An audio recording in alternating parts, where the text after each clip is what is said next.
I'm here with Denise Duffield Thomas, and Denise, probably a lot of folks won't know, but has been a huge partner in our business.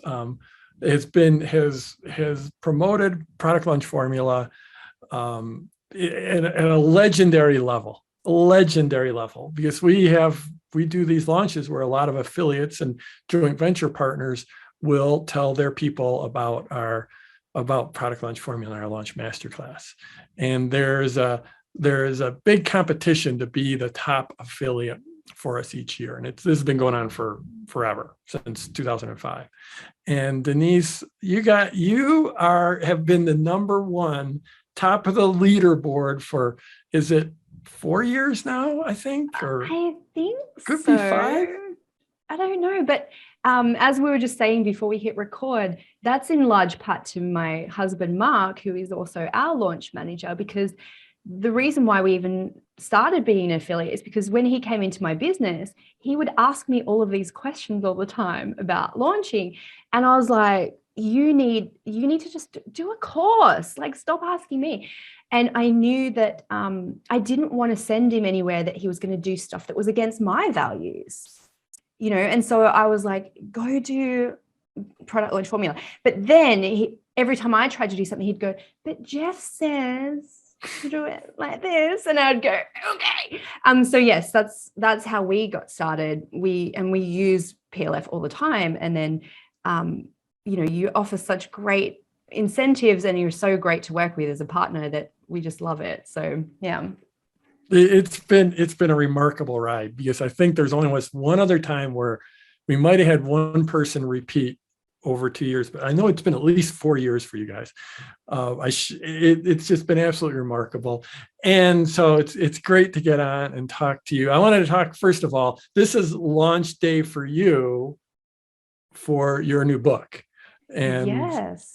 Can you're just reading out some of the stats or some of the bestseller can you just I'd love to hear them again for everyone else. Oh, well, yeah, Mark just sent me a message. So it's been really good. We got number 1 in new releases for women in business, number 14 for bestseller in women in business, number 1 new release in venture capital, and new release in Startup number 1. So it's been really, really great. And also I have to say, you have, that's been very helpful for us. One of the launch paths in PLF is about how to launch a book.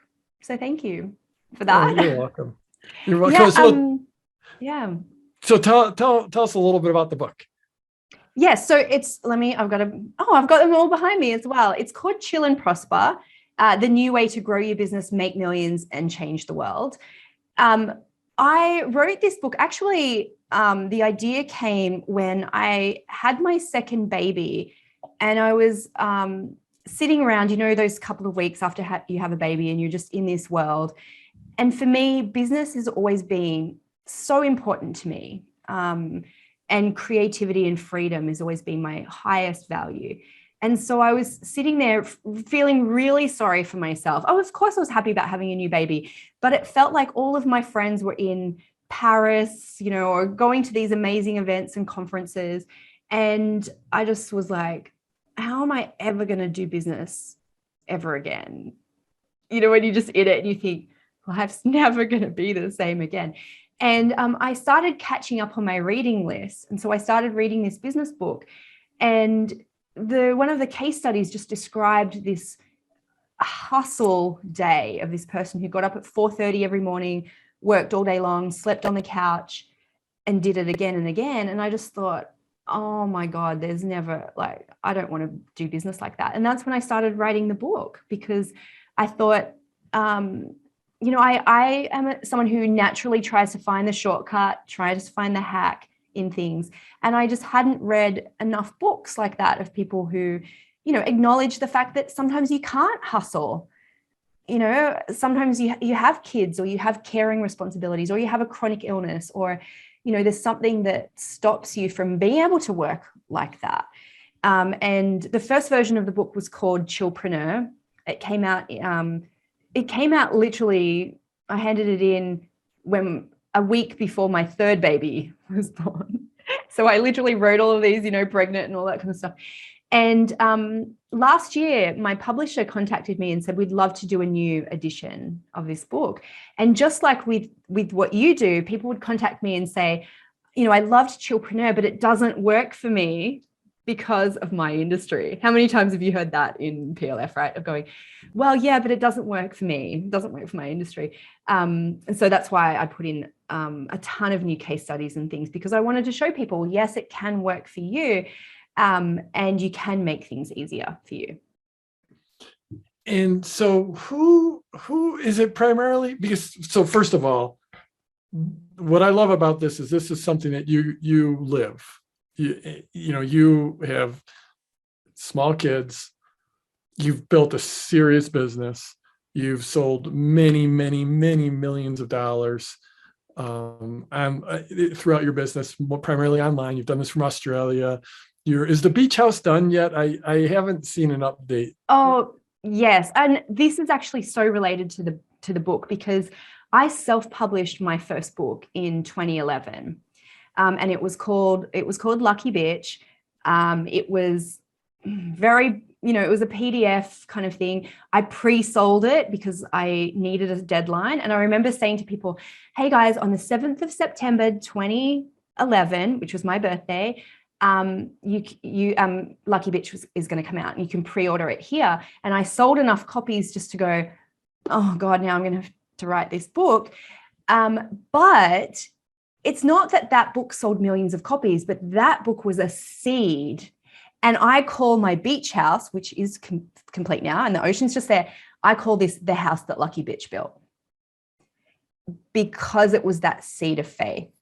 And it wasn't perfect, and I upgraded it many times, but it really was the seed. And now I have a holiday house too in the country, and I call that the house that Lucky Bitch built. But that's where I keep the original copy of Lucky Bitch, is at my beach house.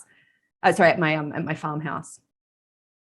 And you just, before we hit the record button, we were talking a long time. You mentioned how you went from being self-published to now you're with Hay House. How did that happen? It's funny because I never even considered pitching myself to a publisher. And I think sometimes people don't understand that, you know, imposter syndrome is really real for everyone, right? And I still have imposter syndrome about being a writer. I still sometimes think that somehow I've tricked Hay House into doing like now 4 books with me. And I don't consider myself a real writer, which is hilarious.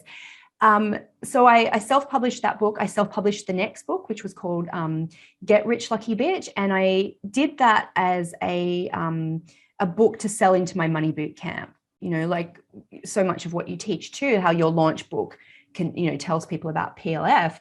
And so in a couple of years after that, in 2015, I got an email from Hay House, and it was from one of their commissioning editors. And she said something that I think everyone needs to hear. She said, I've been on your newsletter list for a while because I'd made a commitment. I'm going to send out a newsletter every single week, no matter what. And I think if I hadn't, she wouldn't have found out about me. And so she said, I've been on your list for a year. And she said, I'd love you to put together, you know, a proposal, and I'll take it to my bosses at Hay House. And I just thought, oh my God, Hay House is my dream. You know, of course, I'd never considered pitching myself to Hay House. And so I, you know, put together a proposal, and they knocked it back. They said, you know, we love you. We think your voice is really great, but we just don't like the word bitch. And I mean, you go into a bookstore now, there are worse words than bitch on the shelves, right? But at the time in 2015, it was like, oh, but you know what? I just knew. I went, if my platform was bigger, they wouldn't have been able to say no. So I just said, thank you so much. This was just the most amazing experience, even being considered. And I just said, you know, let's leave this open. I'll come back to you in a couple of years. I went back and built my list. I really did. And I think that's when we started using PLF too. I just went, I'm going to just build everything. I'm going to build my newsletter list. I'm going to build my social. I also changed my website from Lucky Bitch to Denise DT. And a lot of that too is during our launches, we were starting to get knocked back for ads because Facebook didn't like bitch, right? And I just thought, let's go the path of least resistance. Let's just make it really easy for everybody to say yes to me. And so I went back to them 2 years later and I said, here are where my stats are. Here are all my things. And I pitched them a new book called Chillpreneur. And then I said, and if you want to, you can take on my other self-published books. And they released those the next year. And then Chillpreneur came out. But and Chill, it did really great. But when they contacted me last year and they sent me a message, hey, can we have a meeting with you? My first thought was they're letting me go. I thought I'm in trouble. And then they were like, we'd love to do a new edition. And I said, yeah, great. And I said to them, look, I didn't love the cover last time. And they said, well, you know what? We didn't love Chillpreneur as a name. Can we change it? And I said, absolutely. And that was one of those path of least resistant things as well, because as you might know, Entrepreneur Magazine owns the word entrepreneur. And I couldn't use Chillpreneur in any context outside of the book. So again, that path of least resistance thing. So my podcast is called Chill and Prosper, and the new book is called Chill and Prosper. And I was just you're going to laugh at this because I know you've done a similar thing with Hay House. I was just going to change a few little things in the new edition, and I ended up rewriting the whole book as well as putting on all the case studies. But you know how that goes. You just can't, sometimes it's hard to say no to things. Right. So I think there's so many lessons in there of show up, give value. You never know who's watching. Absolutely. And yes, I know I'll just add one chapter and a couple of case studies takes over your life. So how do you, so like what I love about you and Mark and your family and what you've done, you've built a serious business. You're competing at the highest level in this business. And I know Mark's not the competitive one. You're not, you don't think in terms of competition so much, but still you are succeeding at the highest level in what you're doing. And yet you've got small kids. You live on the beach in Australia. You make your family a huge priority. And it's all reflected in Chill and Prosper, right? What are some of the ways that you stay on top of your mental game and don't get caught up in more? Oh man, yeah, it's hard. But even as you say that, of going, I still feel like I'm so small fry in my industry because I look up to people like yourself. Like, whenever I think everyone's seen my course, everyone's seen what I do, I always look ahead and go, well, Marie Forleo has had 70,000 people through her program. I've had 8,500 people. You're thinking too small. And, when you launch and you're like, oh, we've done X amount of millions on the first day, I go, oh man, there's so much to learn still. The truth is though, it is such a mindset game. And that's why I put so much mindset stuff in the book, because it is a game of like snakes and ladders, right? You guys might call it chutes and ladders. And I see people, one bad thing happens and they just launch themselves down the chute. Like they're just like, I'm done, I'm out. And I just know it's like you roll the dice again and you roll the dice again. And then you just keep on doing it. My first launch I did in 2009, I had one person on that launch. And you've heard this a million times in your business. People go, I've only had one person. I'm such a failure. And I was like, someone paid me to do this? I was just so excited and I felt like such a winner. And what was hilarious is, you think one person joins.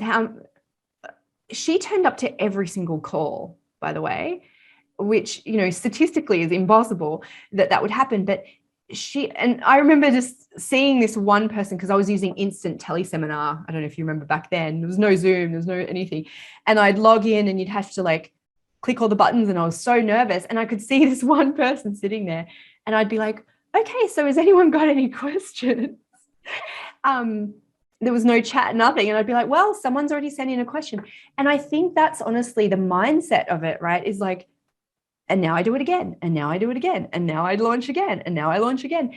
And the thing, I get monthly coaching. I have a tapping, EFT session today with someone I work with, because it's not like every time I'm like, oh, this launch is going to be great, or I'm always just going, oh, maybe people don't want to see me anymore. Maybe, maybe everyone's seen it.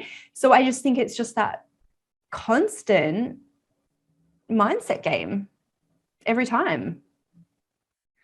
Absolutely.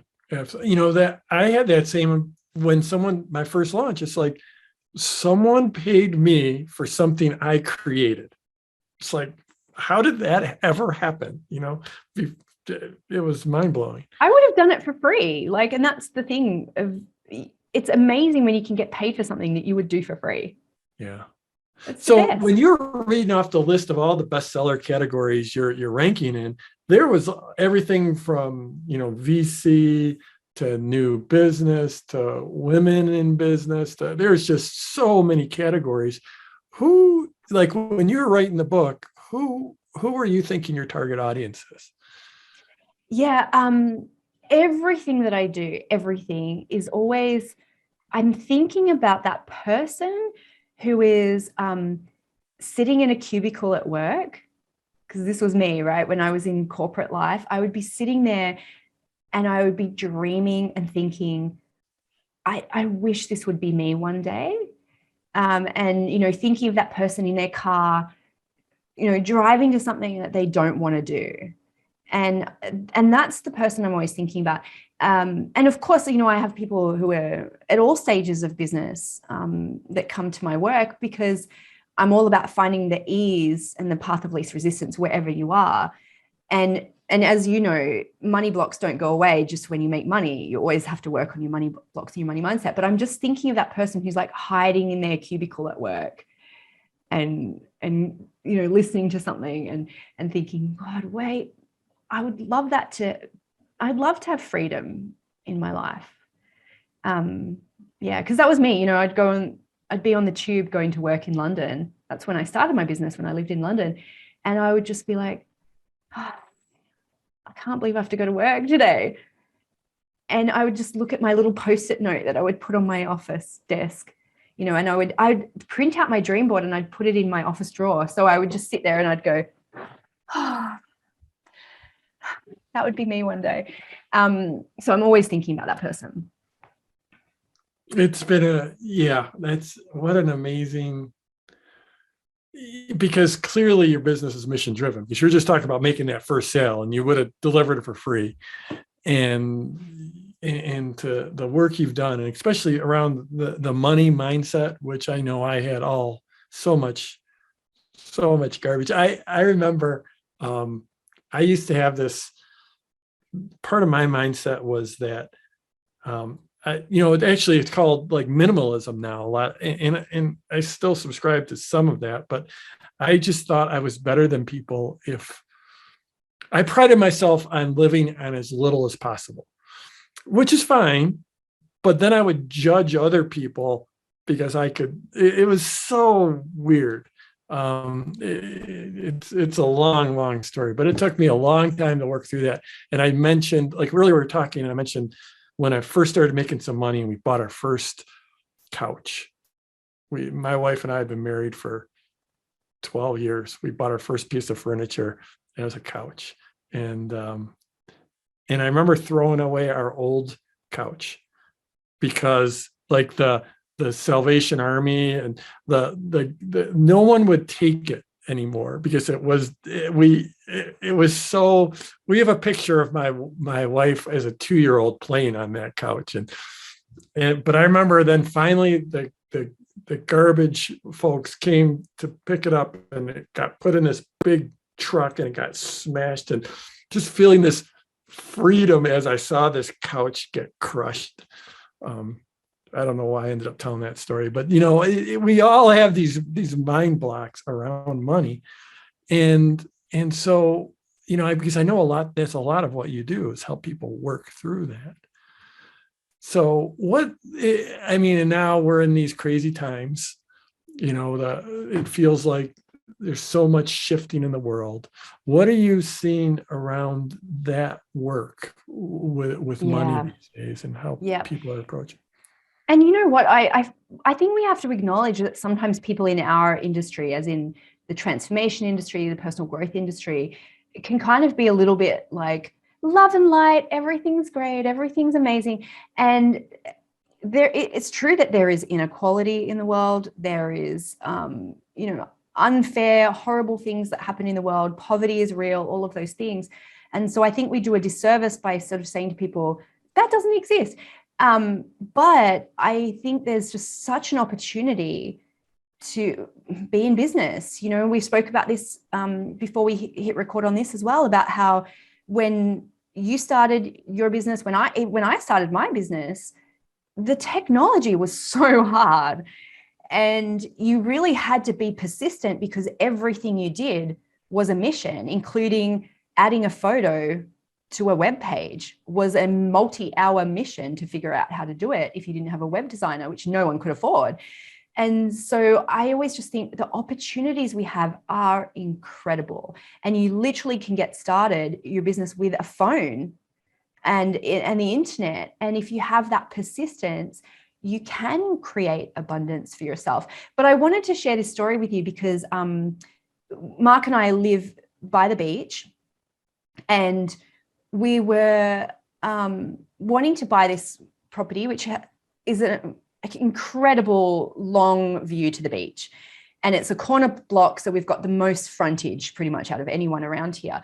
But when we bought it, it was a massive stretch for us. And we did a launch to buy it, which, you know, we did a PLF launch to buy this property.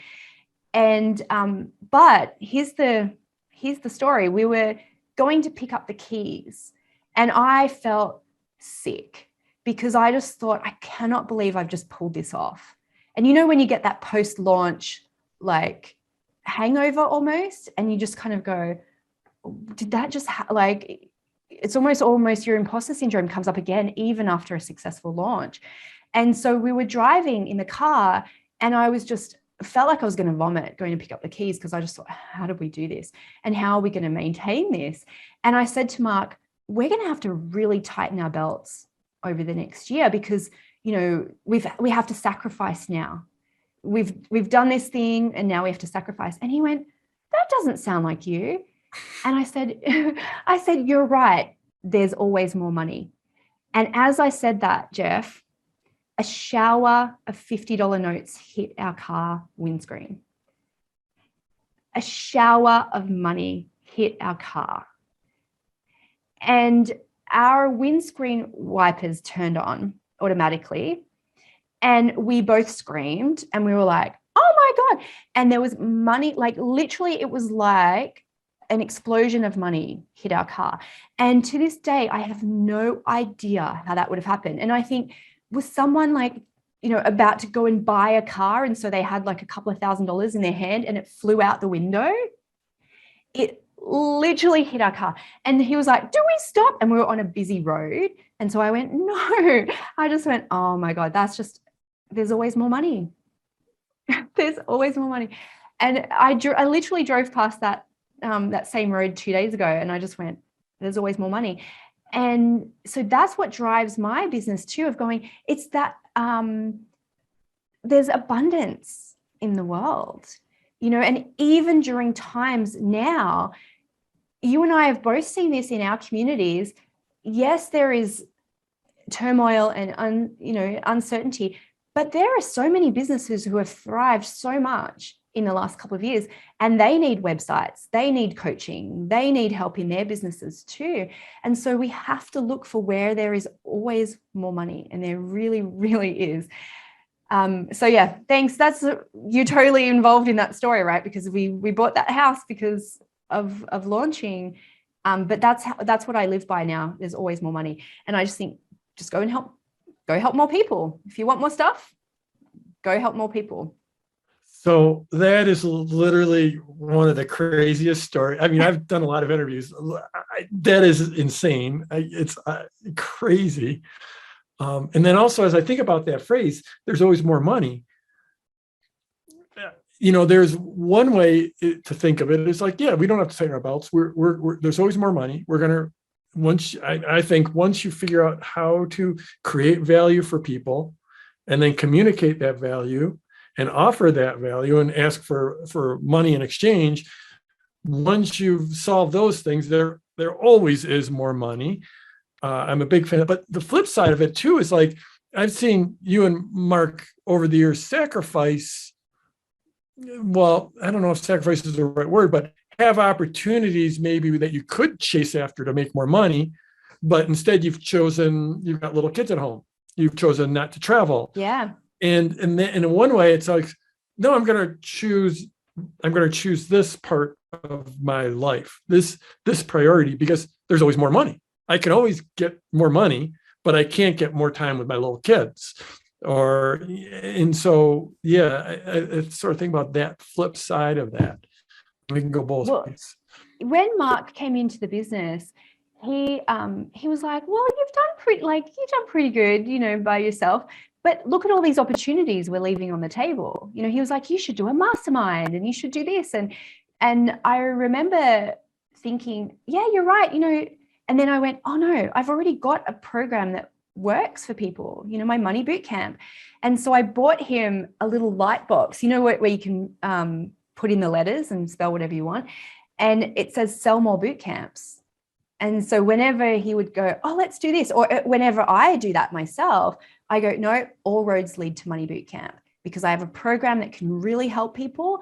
Let's not overcomplicate it.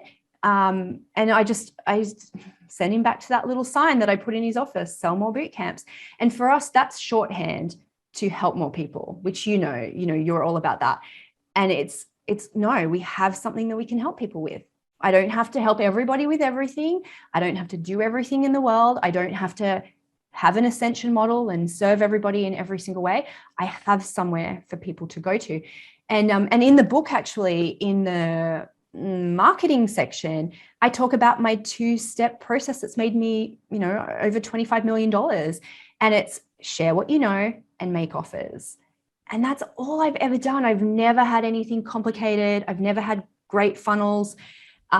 Yes, we do launches by your PLF method, but I've just literally sent a newsletter every week, showed up on social media every day, but I've told people how I can help them.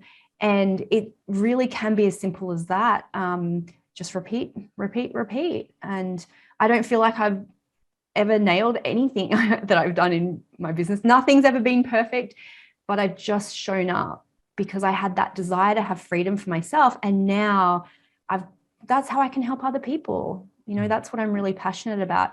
And I know it's not just women who read my stuff. I've got the stats. I know that men read it too. And often I do chart in the men's on the Amazon list. I think it's like men's spiritual development. I'm often in the top 10 in that. So I just want to, send out a shout out to all the guys who read my stuff too. I really appreciate it. But it's just anyone listening, share what you know, make offers, and create that freedom for yourself. And I've put together some really cool bonuses for people if they go to denisedt.com/prosper, denisedt.com/prosper. You can buy the book in any format, but I've put together some bonuses of things like meditations and visualizations, and very specific to business, of overcoming your fear of marketing, helping you to break through that 6 or 7 figure income plateau, which is totally a mindset thing.